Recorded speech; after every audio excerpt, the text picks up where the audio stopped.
Hello everyone, welcome to Decode ITES. This is a single learning platform for multiple IT infrastructure technologies. Do like, share and subscribe our channel to never miss out our videos. Let's continue with the learning. Let's have a small introduction of myself. My name is Prince Garg. I'm having 3 plus years of work experience and worked on Red Hat, VMware, Windows, Google Cloud, PowerShell, Python and Bash scripting. Kindly follow us on Facebook, Insta, LinkedIn, and reach out to us on itesfund.com.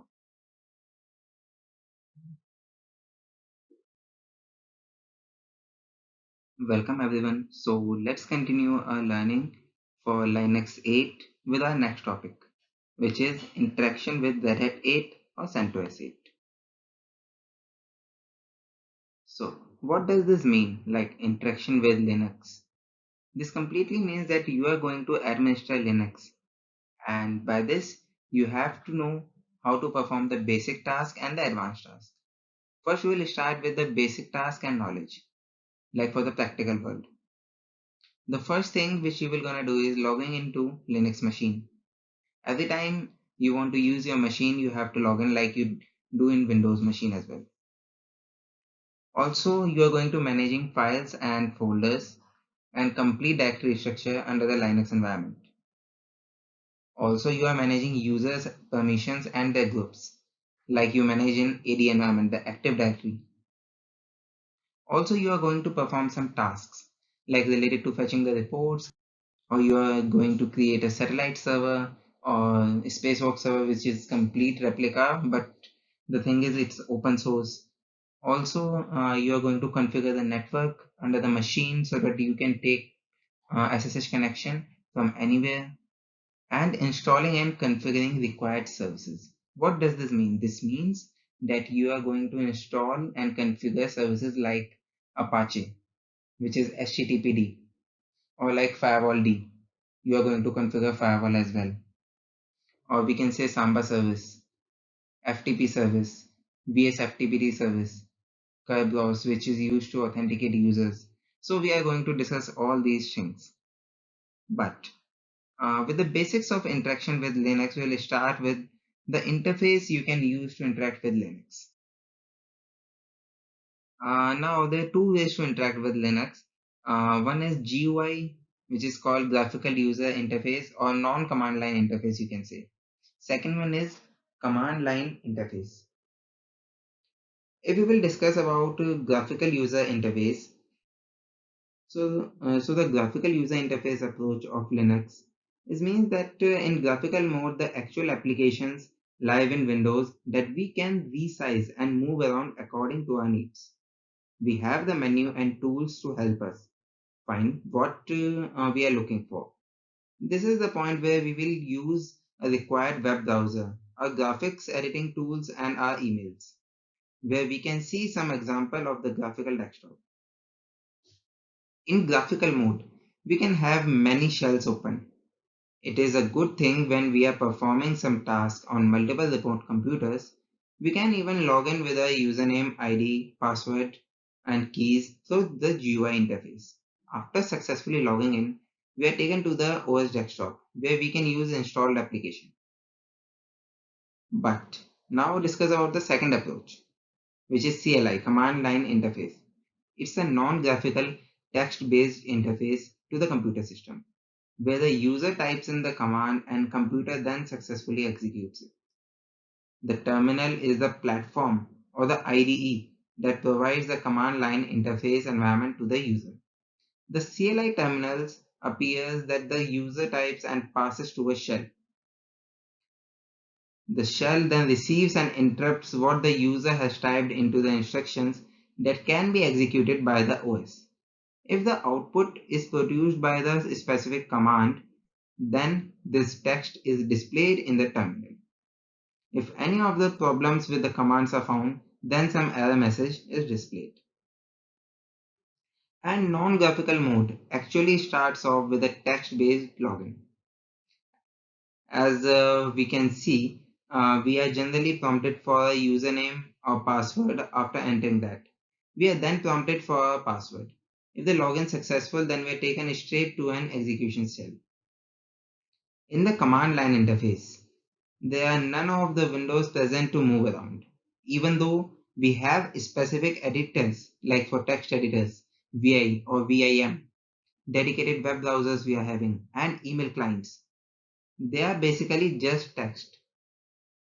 This is how Unix got its start before the graphical environments became the norm. Most servers will be running in command line interface because a GUI is a waste of resource and data space. Now let's take a look at some basic commands or a very useful command we can say in the live environment. I will show you complete practical that how these commands will gonna help us in working with Linux. In the starting, we are taking off some basic commands like the ls command, which is used for listing the files. I will suggest you not to take them lightly. In the starting, we are taking off some basic commands like the ls command, which is used for listing files and folders. Many of them can say like it's the very basic command, but is a very important command if you are going to administer any Linux operating system. So let's continue with the practical learning. So here's the login screen. I believe you have referred my videos to install Linux on virtual machine. Like we have did the installation using VMware Workstation. Let's log in. So it's prompting for localhost login. Localhost means the host name of your machine.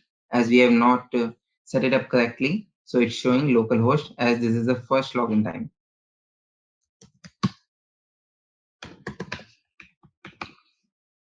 You must be thinking that you are entering the password, but it's not showing anything. This is because of the security levels. Now, we have successfully logged in.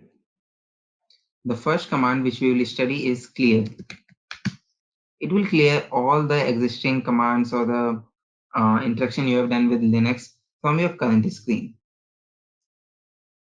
Now, there is the command pwd, which will show present working directory. Currently, you are in the root folder. Second command which I will show you is cd. cd is a command which is same in the Windows environment as well, which you can use to go into and outside from any folder. Like we can go to etc. If I will run pwd, it will show you are in the etc directory.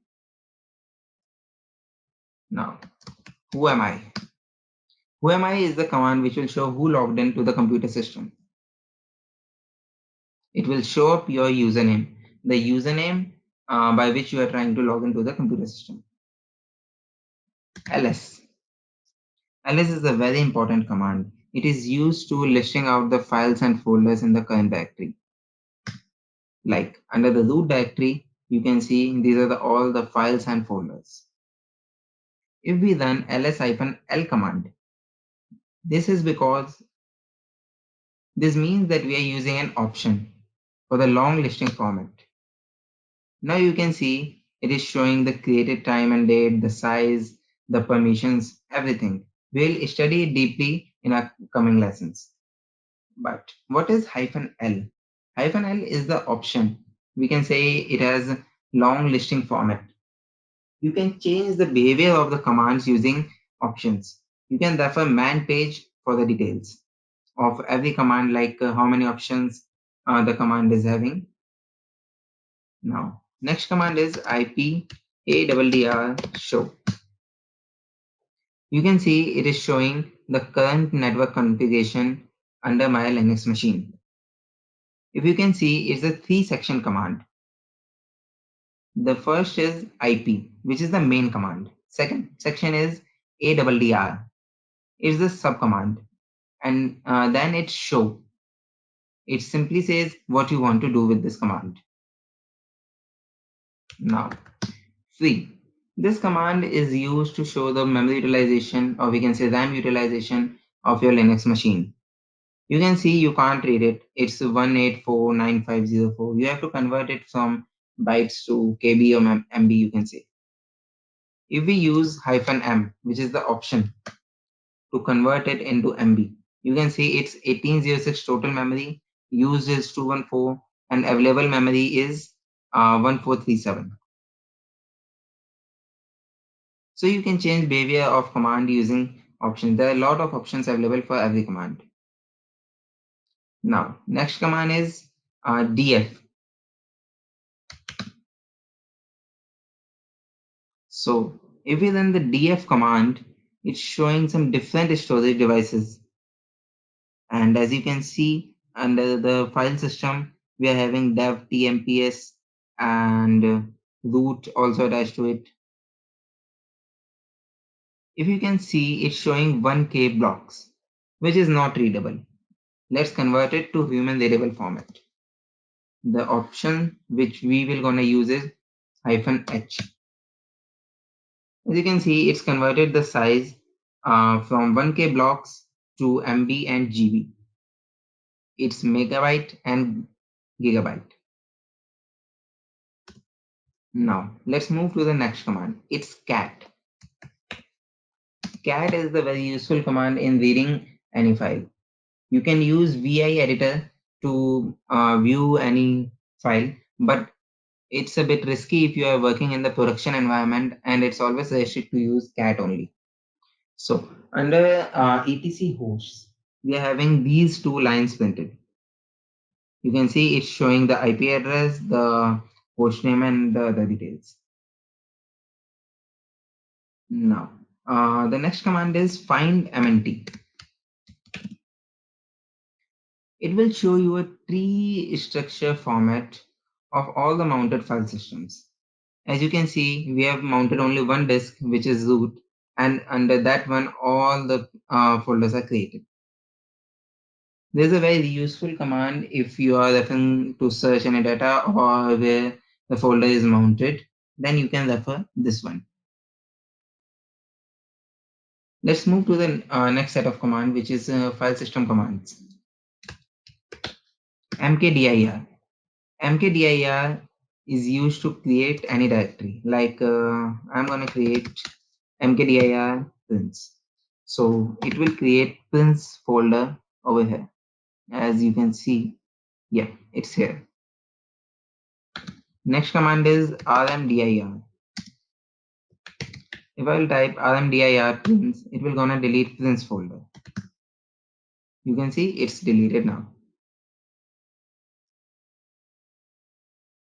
So these are the basic commands, and we can say that these are the very useful commands as we will have to use them on daily basis in administering Linux environment. Thanks for watching. Do like, share, and comment our videos. Also subscribe to our channel.